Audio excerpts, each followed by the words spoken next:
This is the Right Now podcast with Sarah Werner. Episode 73. How do I know when I'm good enough?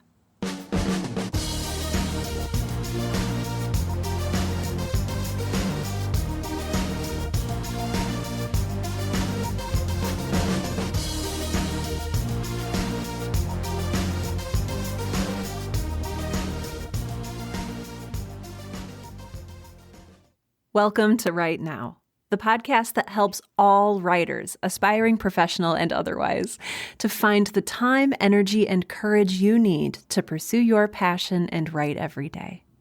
I'm your host, Sarah Werner, and I recently followed through with something that I said I was going to do a long time ago on the Right Now podcast. In episode 72, you may remember that I talked about finishing what you start. And I did it. I finished a project. I finished something that I started, and it feels really good. I started creating the Girl in Space audio drama. So it's a fictional podcast where I sort of script everything and put in sound effects and then send it out to actors and have them act it out. It's just like this, except it's not real.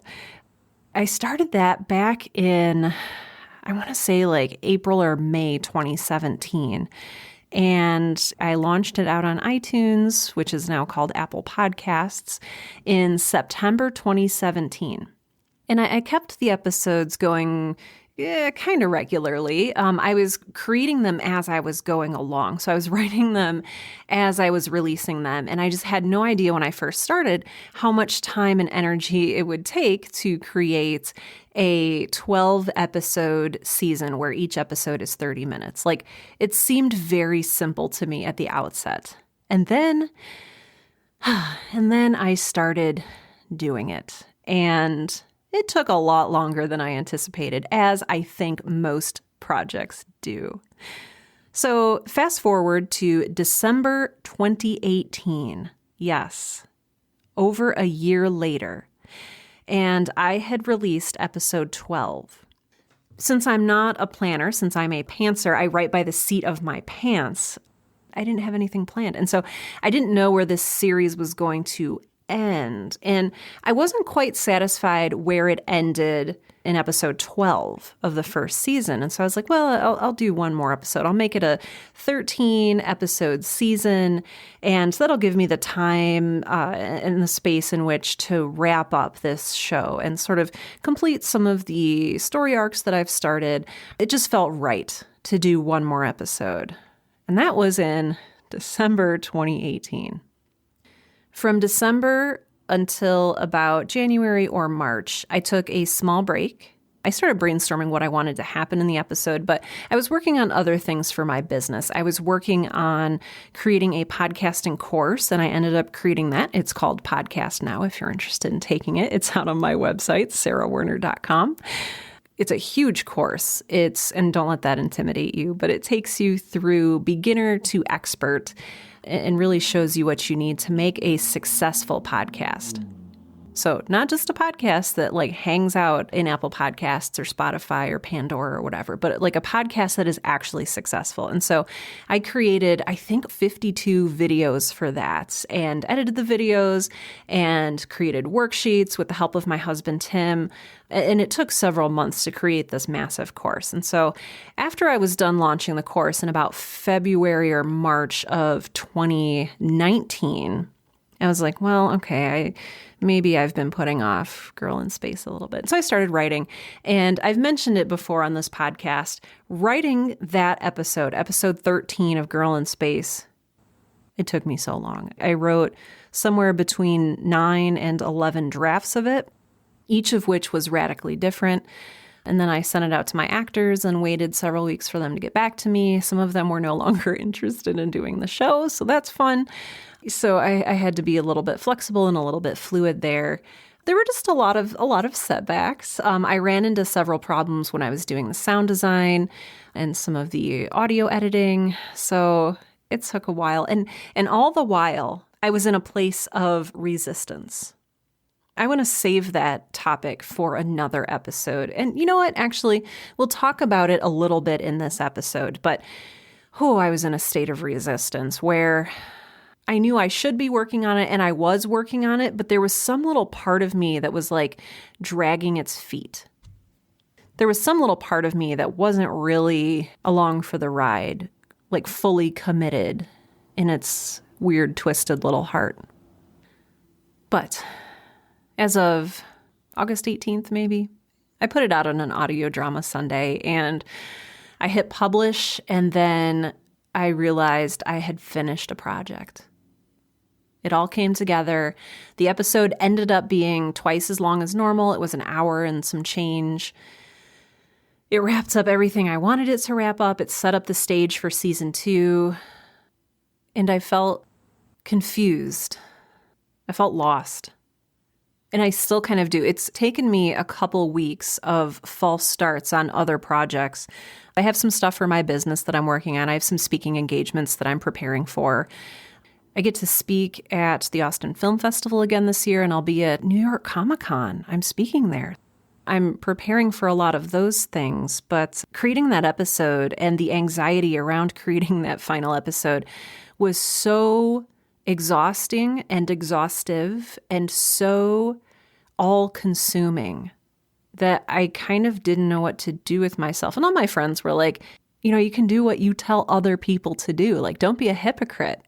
You tell writers that rest is self-care and that self-care is important and that, and you should rest. And so I rested. I don't know if I rested the right way.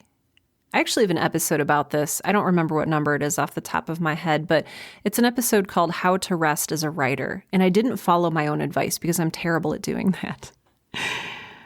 But I'm finally in a place where I think I'm recharging properly. I'm creating right now podcast episodes again. I'm reading again. I played some video games, which was kind of fun. I've been playing Dungeons and Dragons and Pathfinder with friends. I've been communicating with the folks in the writing and audio drama communities. I'm recommitted to my I Am a Writer Facebook group, which you can join. There's a link to it out on my website. And I am digging back into email. I get so many amazing, smart, mind-blowingly awesome questions from listeners just like you. And today's episode comes from a listener question. I always try to respond to listener questions if I can. And if I can't, I'm sorry. I can't get to all of them. And I wish I could, but there's a lot going on. So thank you for understanding. Today's question comes from listener Annie. And Annie says, I really want to self-publish a book someday, but I worry that my first book will be terrible, since with each consecutive book, I will be older and have more experience writing, and therefore will be more skilled. I'm worried that after I'm several books in, I will regret having published my first one, and it will be embarrassingly bad. How do I know when I'm good enough to self-publish? Annie, thank you so much for sending in this question. I read it and I read so many other questions within it. There's a lot going on here. There's more than just one question being asked. There are questions here like, what is good enough? What is enough? What are your writing goals? Do you want to just write because you love writing? Do you want to write because you want a movie deal? Do you want to write because you want a lot of book sales? Do you want to write so that you can win an award? There's so many reasons that people write. And it's important to understand your own motives so that you can get the most out of the experience and so that you can set your expectations properly. So I'm going to explore those questions in just a little bit. First, I want to say, Annie, and anybody else who has ever wondered the same thing, how do I know when I'm good enough? I have good news and I have bad news. And they're kind of the same thing. The good news and the bad news is that you are always learning. The good news, and perhaps the bad news, is that there is no ceiling. There's no peak. There's no point at which you can say, I will never be better than this. Because the next day, if you keep writing, you're going to be a little bit better. The good news and the bad news is that there is no objective good enough. There's just you and what you love. The good news and the bad news is that you can only ever get better. I want to say that again. You can only ever get better. But, caveat, only if you keep taking action, only if you keep writing, only if you keep creating, then you will get better. You need to act to improve. There is no passive improvement when it comes to writing. Sure, there's activities that take less energy, so you can get better at writing by, obviously, writing. You can also improve your writing by reading books or reading articles or reading whatever it is in the medium that you want to create. So reading screenplays, reading poems. You can improve by taking action and going to a class, taking a class, listening to a podcast like this, asking your writers group for writing advice. There's a lot of different ways to move forward, to act, to improve, to get better, to learn. But I think that some of us tend to think of it as, I'm going to be a better writer in 25 years, so I'm just going to wait 25 years and write then. At that point, you won't be 25 years better. You'll just be 25 years older. And you'll be at the same confused, bewildered, upset, questioning place that you are right now. So you can't stay passive if you want to improve. You can't wait it out. It's not like a rainstorm where if you wait a couple days, or in this metaphor, if you wait a couple of years, it's not going to pass. You're not going to get better if you don't actively pursue the craft of writing and reading and learning. So if you want to improve, you must take action. And the sooner you take action, the sooner you will improve. Okay, Sarah, you're saying, but that doesn't answer my question. My question is, how do I know if I'm good enough now to write? Or how do I know if I'm good enough now to publish? Well, my question to you is, what are your expectations? What do you expect from yourself? What kind of quality? And when I ask that question, I'm asking a lot of questions wrapped up in one. As, I think most questions are a lot of questions wrapped up in one. And so that splits out into a lot of little mini questions like, what are your expectations as they relate to the quality of your dialogue? If you're a fiction writer, if you're writing a novel, or are you talking about the quality as it pertains to structuring a healthy story? Or are you talking about the beauty of the language, the diction that you're using? Or are you talking about your ability to create three-dimensional characters who have natural seeming flaws and healthy, good, exciting character arcs?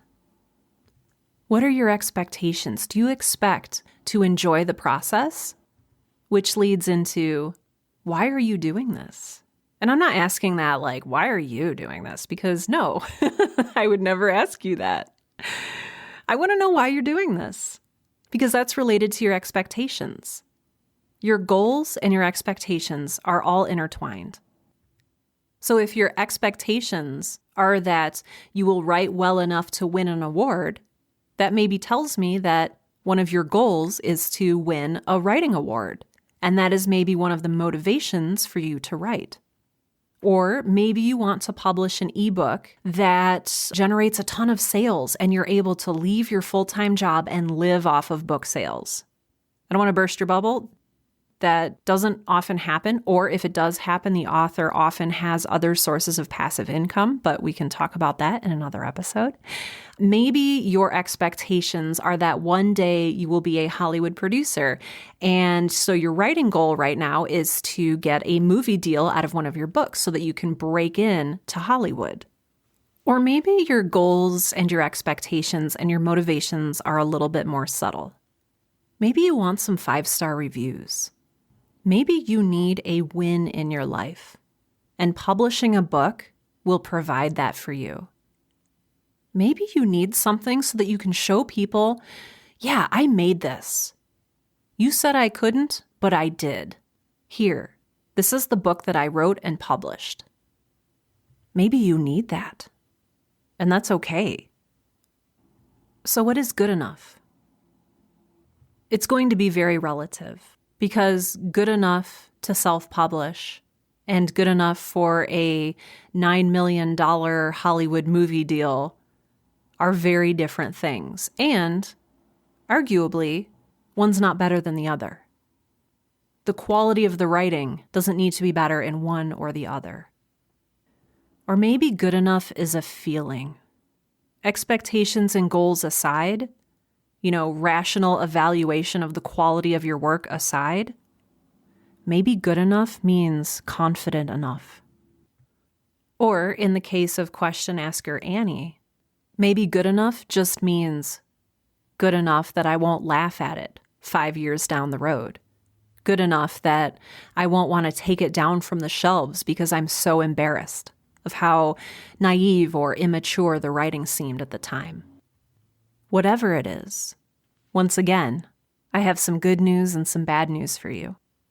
The good news is that as you continue to create and write and take action and learn and grow and all of those good things, your writing will improve. But the bad news is, in 25 years when you're improved, you might look back on your work and cringe a little bit. I have a story that is very relevant to this question and this exact situation. I don't know how long you've been listening to this show, but I launched the Right Now podcast back in January 2015. And those early episodes that I launched with, I recorded back in November 2014. So at this point, at this date of recording, those first episodes are several years old. I'm also the kind of person that learns as I go. Just like I'm a pantser with my writing, I'm kind of a pantser with everything else. And I learn by doing. I learn by jumping in and making a ton of mistakes. And I think that this will be relevant to the questions that you're asking. So I recorded the first episode of the Right Now podcast back in November 2014. And I had, at the time, a borrowed microphone. I was using a blue Snowball, which I had borrowed. I was using an older laptop. I was using a 2009 MacBook. I was using Audacity, which is a free software, which I still use. I'm still using Audacity to this day. And I wrote down the notes for my first episode, and I had some talking points, and I sat down and I turned on the microphone, and I kind of figured out the correct gain and the correct settings for the volume, and I started recording. And after I recorded it, I edited it. That's correct. Edited it very obsessively. I got rid of every single little mouth click, every car going by, every turning on of the chainsaws in the backyard. When I was done putting in the opening and closing music and adding in my bumpers and the credits and all of that stuff, I listened to it. And at that time, in November 2014, I was so proud of episode 1 of the Right Now podcast. I was so proud of it. I remember thinking, I want to hold on to this forever because there is no way I will ever create anything this good ever again. And in fact, I thought that so passionately that I almost didn't want to create additional episodes because those additional episodes would bury that first perfect, amazing episode. This is hubris. So fast forward a couple years, I went back and I tried listening to that first episode of the Right Now podcast. And my friends, it is not good. Small caveat, I think it's still helpful. It has helpful information maybe, but I listen to it now and it hurts my ears. The audio quality is abysmal. The editing is amateurish and choppy. It's just, there are so many things I would do differently. There are so many things that, dare I say, I regret. I was doing book recommendations or book of the week or a segment like that, and that did not work well, and I wish I would have known that when I first started to just get rid of that. My tagline was different because I only talked to aspiring writers and not all writers. But what really gets me is the quality of that episode. Hilariously, several years later, the same thing happened. I recorded the very first episode of Girl in Space, and I learned how to do sound design, and I upped my skills in editing, and I did a whole bunch of new stuff, and I was like, oh my gosh, this is the new pinnacle of podcasting for me. I've learned so much. I'm really glad I didn't start Girl in Space 2 years ago when I was still learning. Ha ha ha ha ha. This first episode of Girl in Space is the most amazing and perfect thing I have ever created, and dare I say, maybe the best thing I will ever create. Turns out I was majorly wrong.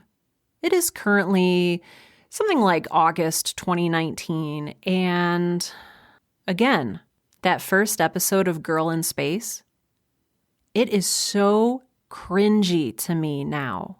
And I have so many things that I want to go back and do differently. But a couple things on that. Number one, there is no going back. There is no going back, and that is a good thing. Otherwise, we all turn into George Lucas, who goes back to the original Star Wars movies and keeps retouching them and making them more and more discordant and strange, and forgets what it means to contribute to an artistic community and to grow as a creative individual. I realize that's kind of harsh. George, if you're listening, you're awesome, and you can move on now. What I'm saying is, no matter how good you think it is at the time, you will always look back on your earlier work and say, ugh, how did I ever make that? But my friends, that is a good thing, because it means you are growing and learning and improving. You don't want to create your best stuff right now. You want to create good stuff right now, but you don't want to peak. By that I mean, you don't ever want to be at a place where you look back and realize that your best days are behind you. I want your best days to always be ahead of you. An analogy for this is the cliche high school football player who peaked his senior year as quarterback and now is depressed and thinking, I'll never be that good again. I don't want you to be a glory days athlete looking back to something that you can't have. I want you to be looking to the future and realizing, oh my gosh, I have so many amazing things I am going to create. So I want to rephrase the concern that you're worried your first book will be terrible, because your first book won't be terrible. Your first book will be your first book, and it will contain everything you know and have learned up to that point. And that's good. However, I also want to tell you, I understand the fear of future regret. The fear that says, well, what if one day I look back and this is a huge embarrassment? Why did I bother putting the time and energy into creating this if it's not the absolute best that it can be, if it's not perfect? So if you're a perfectionist like me, you know how paralyzing the fear of being imperfect can be. If you're a perfectionist, it hurts your very soul to think that you are not putting sheer perfection out into the universe. But again, I have good news and I have bad news. And that is that you're not perfect. No one is perfect. And if the fear of looking back on your past and earlier works with embarrassment and regret is enough to keep you from writing now, then that means fear has won. That means that ego has gotten in the way. That means judgment is reigning in your mind. Here's some advice my therapist would give me. Accept where you are. Learn to love where you are. and respect the person, the past you, that has worked so hard to get you to the place where you are now. Because that person will help you continue to learn and grow and evolve and become even better. Judging your past work, judging your past self, it comes from a place of fear and resistance. It comes from a place of ego. What you need to do in this moment is say that I accept where I am, and I'm going to start, and I'm going to take those steps before I think I'm good enough. I'm going to be brave. I'm going to take one step after another, and I'm going to know that with each step, I am growing and learning and improving. With every page I write, I am growing and learning and improving. And, most importantly, the next step cannot come until you are done taking the step that you're in right now. You can't wait 25 years and then start. You've got to do it now. So your question is, how do I know when I'm good enough to self-publish? What if you're good enough right now? Or, if you'd like to take a more objective view of it, join a writer's group and get some feedback and ask those people, hey, do you think this is ready for publishing? Or, better yet, find a group of people that you trust to be brutally honest with you. Maybe a college professor or a high school English teacher or a friend who's the type of friend who won't just say, oh, great job, buddy, and pat you on the back. You want the kind of friend who's going to be like, I don't think this works. Or, wow, this really does work and I'm impressed. Reach out on Twitter or some other social media for beta readers. Ask your book-loving friends if this works. Ask your writing mentor. And even read it yourself. Read it out loud. Listen to what it sounds like. Listen to your sentence structure. Listen to the dialogue. Listen to the flow of the words and the arc of the characters' stories. But don't put off taking action. Make sure you're taking some kind of step. Whether it's publishing and putting yourself out there, whether it's sending your manuscript to trusted friends or beta readers or a writer's group, whether it's finishing that manuscript in the first place. Whatever it is, love, respect, and accept the place where you are. Be willing to start before you're good enough. Be brave and act before you think you're ready. This was a fantastic question, and I think it's something that a lot of writers struggle with. So, Annie, thank you so much for emailing me. If you are a writer that has a question or a stumbling point or just some kind of barrier in front of you, let us know. You can leave a comment underneath today's episode over at sarahwerner.com. That's sarahwerner.com. And I have all of my most recent episodes under the episodes tab, I think. There might also be a few of them displayed on the homepage, but I'm always changing my website, so I don't know what that's going to look like right now. But let us know your thoughts. You can chime in the I Am a Writer Facebook group, which you can join for free. There's a link to it out on the front page of my website, or also on the Right Now Podcast Facebook page. So either one of those ways will get you there. Yeah, you can also fill out the contact form on my website by navigating to sarahwerner.com/contact, and you can send me your questions that way. I do get a lot of questions from people, and so if I'm not able to answer your question on the show, I am very sorry. But it is just not something that is possible for me to do. I want to thank all of the people who support this show, not just by listening, even though my listeners are very amazing and important and brilliant people, but I want to thank the people who financially support the show. So Girl in Space and the Right Now podcast, I make both of these just on my own time and with my own resources, and I make them free to everyone so that everyone can enjoy the story, everyone can feel inspired to write. And so there's some people who give money on a third-party platform called Patreon to help pay for hosting, help pay for the website, help pay for all of the costs that are involved with podcasting. And I want to thank you so much for being a patron. These people include Elise Jane Tabor, Thank you, Elise. They also include Julian Vincent Thornburg, Michael Beckwith, Leslie Duncan, Gary Medina, and Rebecca Werner. Thank you so much for your generous support. If you would like to become a patron on Patreon, basically how it works is you pledge a certain amount of money, $1 per episode, $2 per episode, $60 million per episode, whatever you feel like. And every time a new episode comes out, you get charged for the amount that you pledged.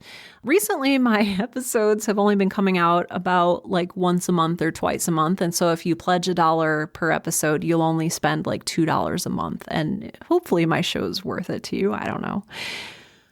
But if you would like to become a patron, you can do that in a couple different ways. You can go out to sarahwerner.com and click on the place where you can support my work here at the Right Now podcast. You can also go out to patreon.com. That's patreon.com/Sarah Ray Werner, SarahRheaWerner, and make your pledge. There's also some little bonuses that you get, including shout outs and things like that. So if you want to become a patron, that would be really nice and really amazing. Thank you. And with that, this has been episode 73 of the Right Now podcast, the podcast that helps aspiring writers and all writers to find the time, energy, and courage you need to pursue your passion and write every day. I'm Sarah Werner, and I want you to start before you think you're good enough.